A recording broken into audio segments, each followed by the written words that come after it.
I am not a morning person.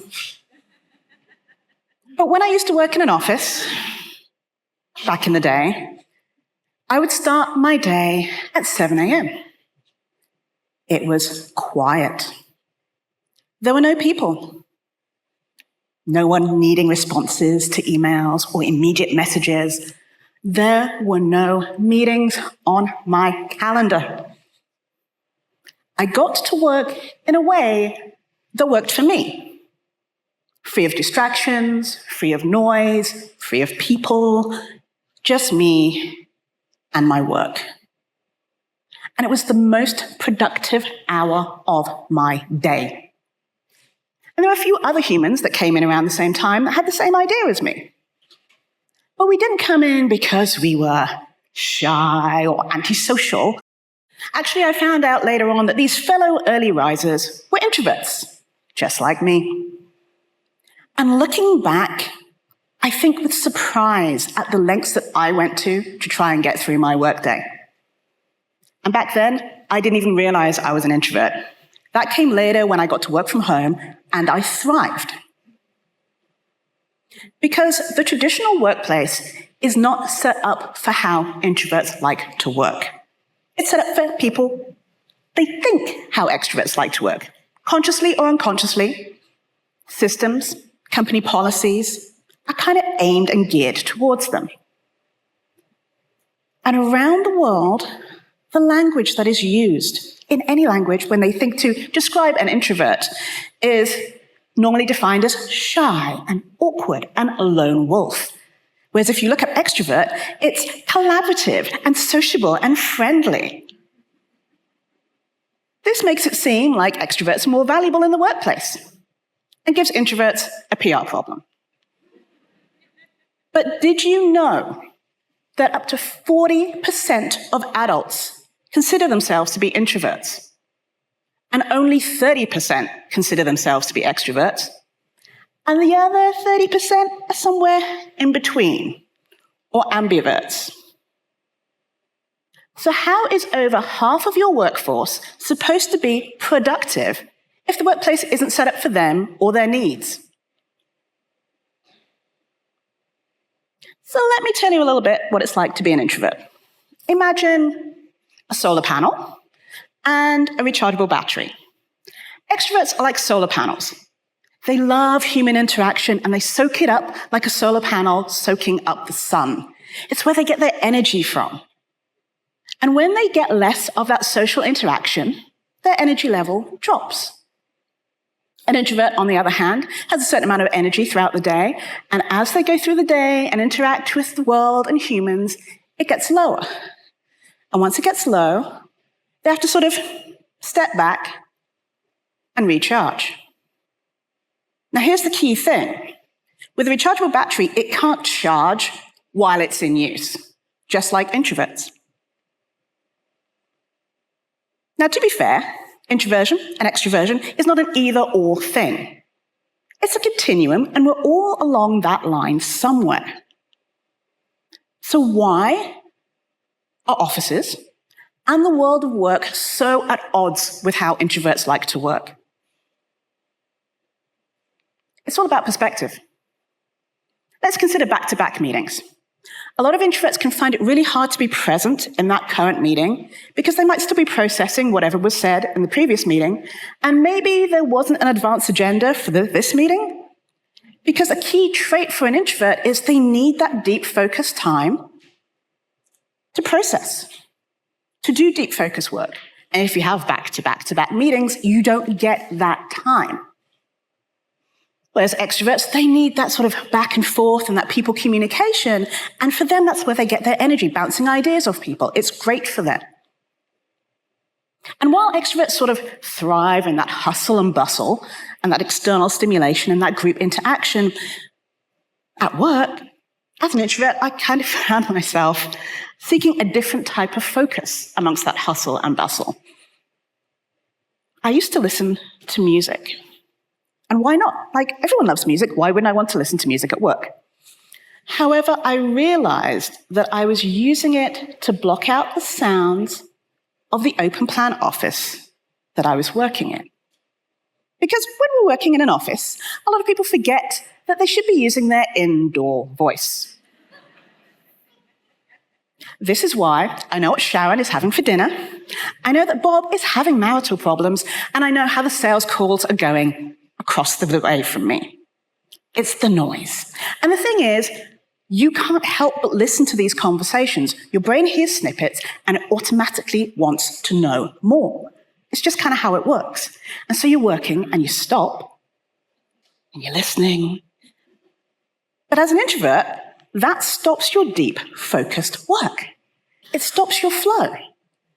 So I'd be going in, have my headphones on at the start of the day, and what I'd realize is as the day went on and people would come into the office, the noise would get so loud and I would hit my noise limiter on my phone and on my music because I put it up way too loud. Now I'd be there with my headphones on and my instant messages set to do not disturb. And yet someone would come along, tap me on the shoulder and ask me a question. And this would be fine if it was a 2-minute interruption. But normally small talk would follow. And we'd be talking about their cats and their kids. And this is great.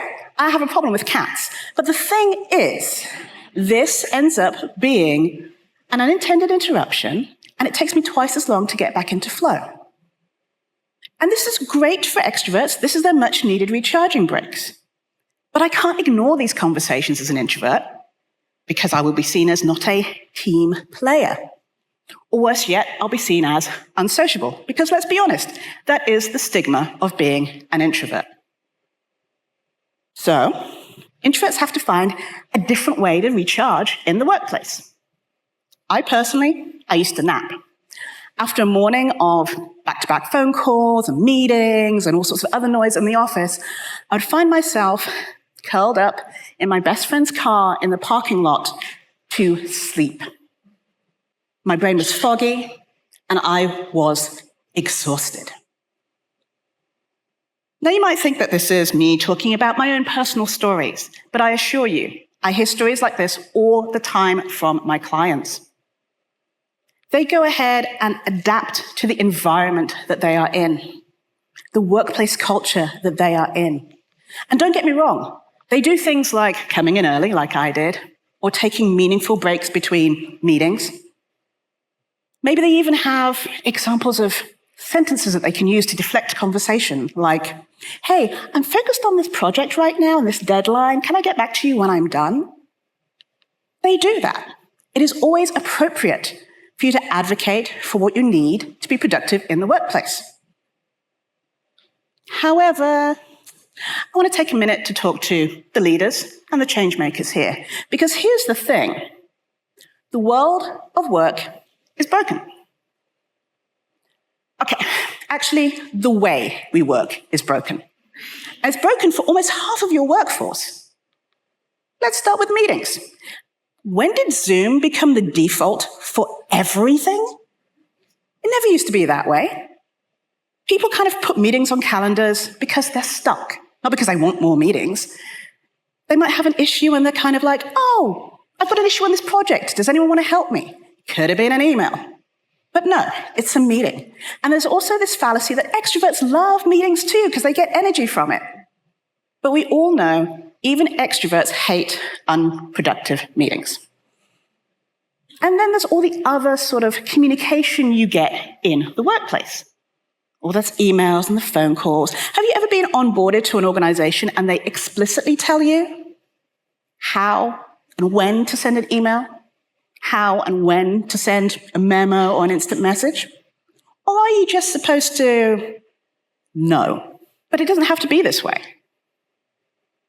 I've worked with organizations and team leaders who are intentional about the way that they want their teams to work.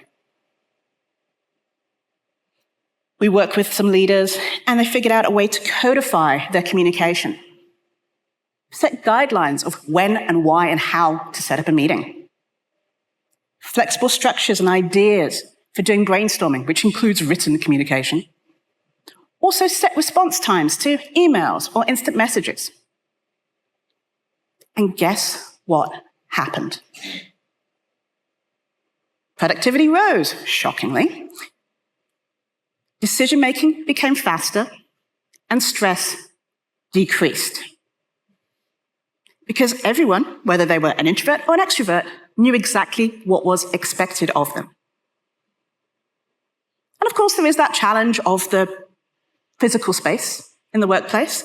But if you have a large open plan office, or maybe it's got cubicles in it, do your members of staff have the option of booking a quiet room or conference room so they can do focused work, while still keeping those collaborative spaces that extroverts love?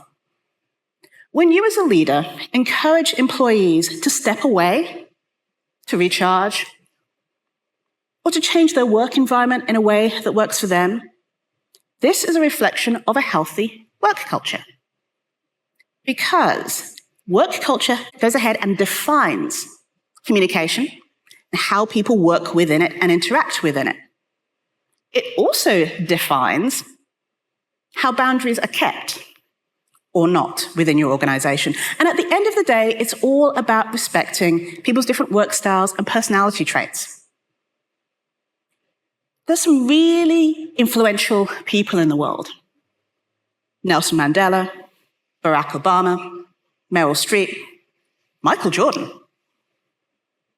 They're all introverts. And they're not influential in spite of being an introvert. They're influential because they took their skills and they understood their strengths and they thrived. Obama is known for being composed under pressure, giving deliberate responses, well thought out responses. Michael Jordan, before a game, he would go ahead and mentally rehearse what he was going to do. Introversion isn't a limitation. It's just a different approach to achieving things. And when introverts are given the space to work in a way that works for them and suits them, they can bring really deep focus, creativity, and resilience to their work. So if you are a leader, you have the opportunity to change the way we work. You have the opportunity to challenge those outdated ideas and create spaces where introverts can thrive without having to fix their natural tendencies. Because after all, we deserve to be accepted for who we are when we're at work, and we deserve to thrive there.